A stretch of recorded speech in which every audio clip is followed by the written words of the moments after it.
I feel for North Carolina. I feel for the Tar Heels. I feel for Tez Walker. I feel for his teammates. I feel for his coaches. There is no worse feeling in like a goal-oriented job or a goal-oriented industry like college sports than not being able to outwork your way out of a bad and or unfair situation. Right? This is something that I've struggled with, where it's like you want to be somewhere and all you can do is wait, or all you can do is acknowledge that you can't get there, when in reality you just want to outwork. You want to give me something I can do, right? Because we're athletes. You're trained as, if you're not as good as your opponent, hit the weight room. If you're not as good as your opponent, hit the practice field. If you're not as good as your opponent, hit the film room, right? Eat better. Work harder, sleep more, drink more water, get better, study film, right? Reach out to mentors or other teams that you can steal something from. That's what we're conditioned to do. And then you get matched up with someone like the NCAA, which is who the North Carolina is up against in this Tez Walker situation. You're matched up against, it doesn't matter how hard you work. There's nothing left for you to do. And once you are there, you have to admit it to yourself. The NCAA and the Division I board put out a statement in return of the North Carolina statements in their meeting about legal counsel yesterday. I'll read you in part. This is actually near the end of the statement. The D1 board is troubled by the public remarks made last week by some of the University of North Carolina leadership. Those comments directly contradict what we and our fellow Division I members and coaches called for vociferously, including UNC's own football coach. We are a member organization, and rather than pursue a public relations campaign that can contribute to a charged environment from our peers who volunteer on committees, we encourage members to use established and agreed-upon procedures to voice concerns and propose and adopt rule or policy changes if they are dissatisfied. End quote. Them's be fighting words. But guess what that is? That is the NCAA saying if you want to change it in the offseason. If you want to change it, bring it to committee. If you want to change it, the only way you're going to change it is with one thing: time. The 2023 season is really important for North Carolina. And they are either going to have to move on or watch their 2023 season get bogged down by the anchor that is this situation. And no, I feel for you. Like I started with, I feel for you. It stinks you have to deal with this. I've been championing from the very beginning, Tez Walker should play, Tez Walker should play, Tez Walker should play, right? And 18% of waivers of his type are being accepted, and I'm going, fine. The other 82% should be allowed to play. Like, I'm with it. But I'm also of the competitive belief that North Carolina doesn't want to look back on likely the last season of Drake Maye on campus and say, man, I really wish this thing didn't get bogged down. Right? You're going to Cedric Gray on defense. NFL might come calling for him. Like, this is a season you've been building towards. You've been eyeing this season, and I understand that it stinks to lose a contributor, but just pretend in your brain he blew his knee out. If it's easier for you, right, instead of the NCAA arbitrarily saying, no, that guy can't play, this one can play, your guy can't play, imagine he got hurt.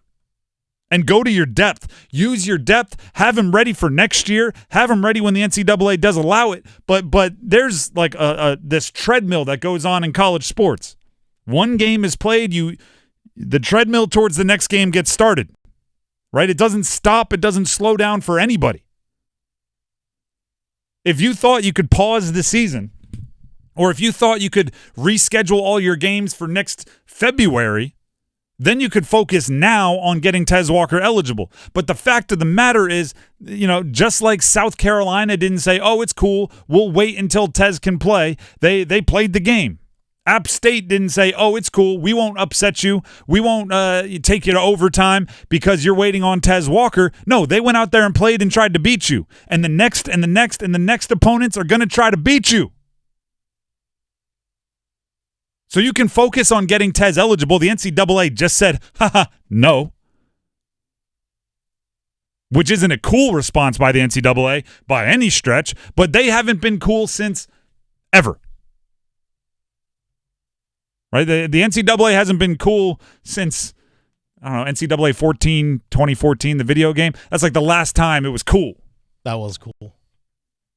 Since you could, run the option pitch 50 yards downfield. Video game. But my point is, North Carolina has a decision to make. They can get bogged down, get even dirtier, right? They can get the lawyers involved. They can continue making tributes every game day to Tez Walker. Put the sticker on the back of your jersey. Make him the honorary captain. They can chant Tez Walker on the sideline. They can continue to do that stuff, and fine. You know what I guarantee you that won't help you do?